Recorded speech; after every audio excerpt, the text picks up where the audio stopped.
Today I'm going to review question forms with you, because I know this is a topic that many of you find challenging. By the end of the video, you will have a clear understanding of how to formulate question forms in English. So, when you're ready, let's begin. Let's start by looking at how we formulate questions with the verb to be. Let's look at our first sentence with the verb to be. It is common. Simply put the verb is behind the subject, it. Is it common? That's right. Let's look at another one. He was here. Put was before he. Was he here? We're ready. Are goes before we. Are we ready? And the last example, there were many people. Were there many people? Now let's look at how we formulate questions with modal verbs. First example, Joe can drive.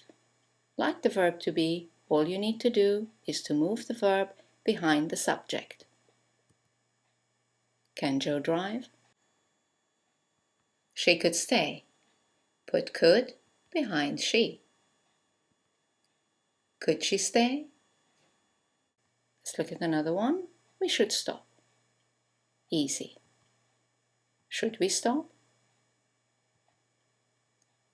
You would like some tea. Would goes before you. Would you like some tea?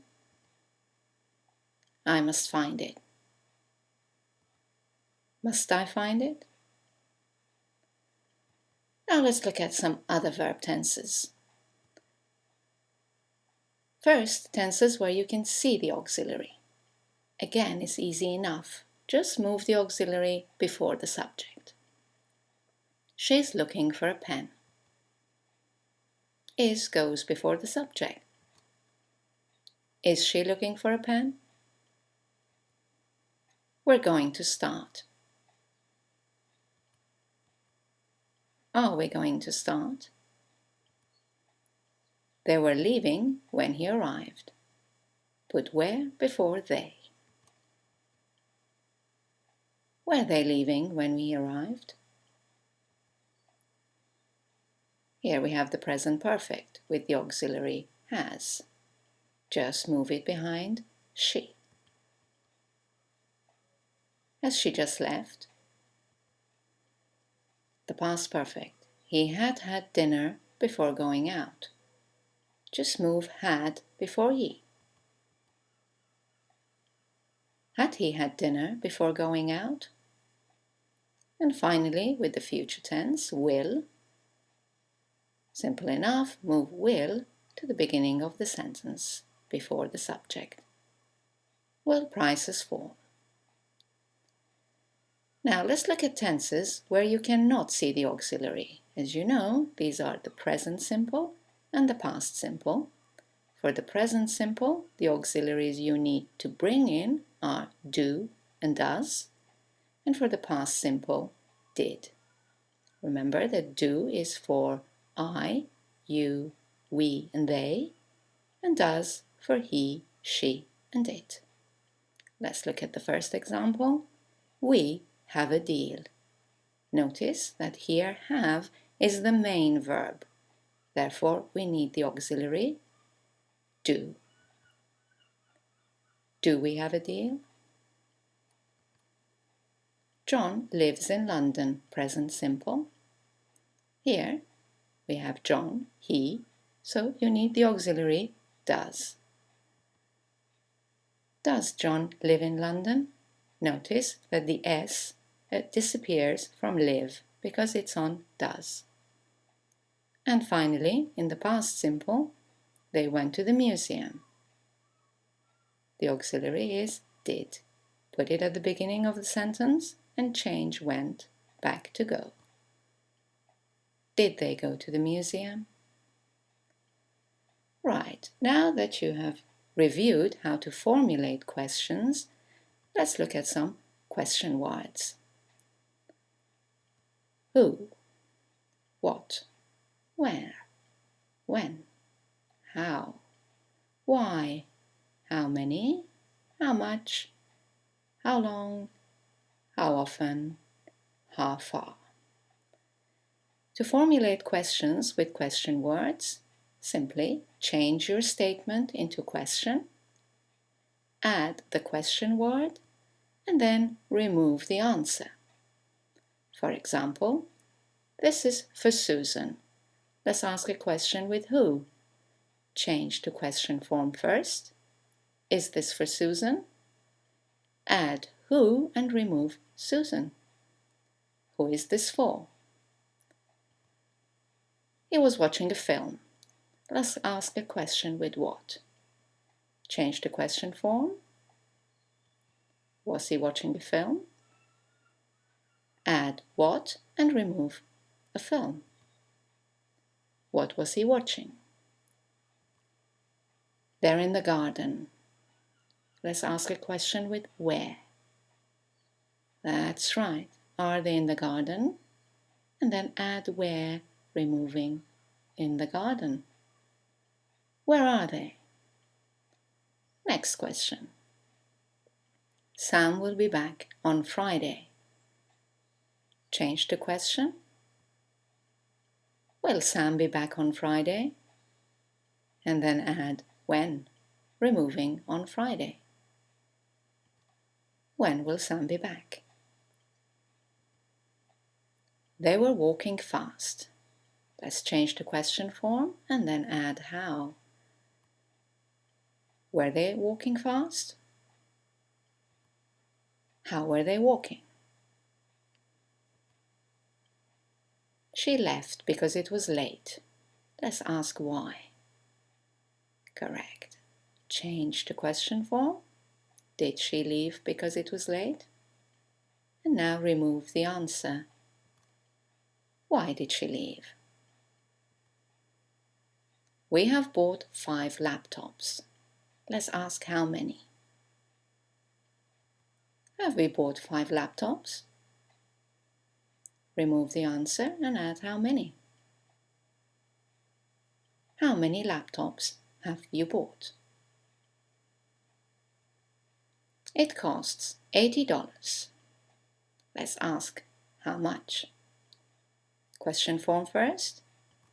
Does it cost $80? Add question word.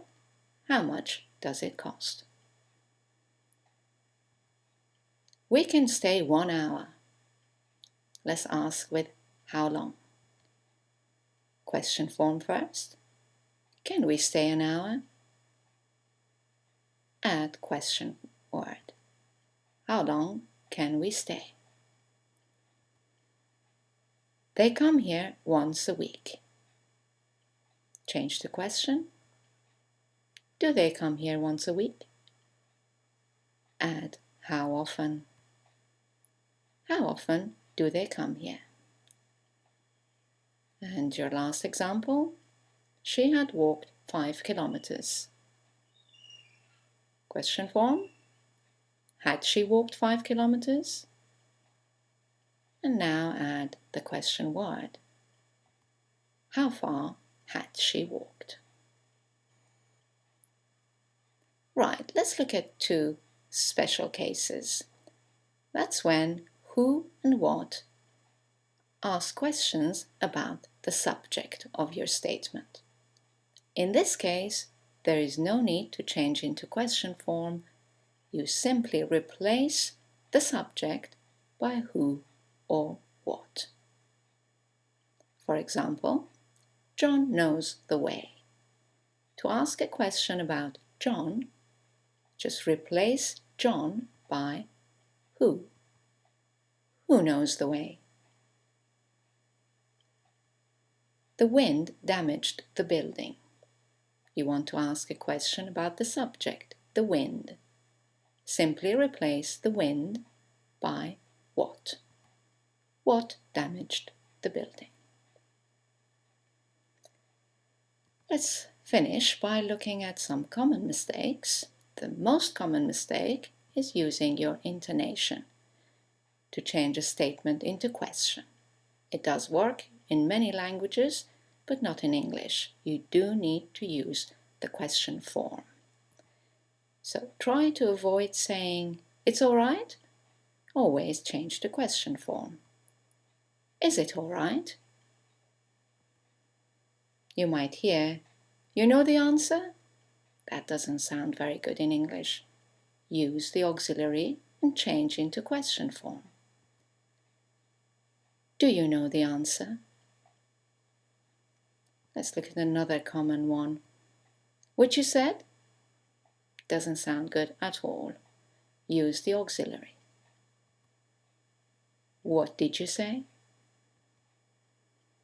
Another common mistake is using two auxiliaries, or an auxiliary with a modal verb or with the verb to be. Let's look at some examples. You may hear someone say, "Do you have finished?"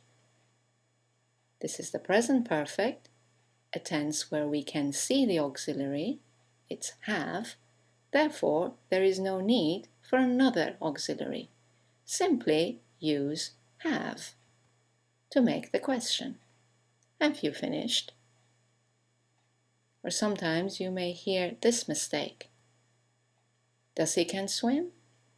Again, the modal verb makes the question itself. No need to use another auxiliary.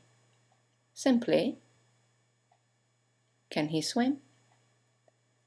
And our final example, you might hear someone use an auxiliary with the verb to be. As you have seen, the verb to be makes the question itself. Simply, was he on time? Well, that's all for this video. I hope you have enjoyed it. As you know, you can go to Anglo-Link.com to read the explanations I've just given you and do some exercises to review and reinforce this point. And thank you for watching. I look forward to seeing you in the next video. Bye now.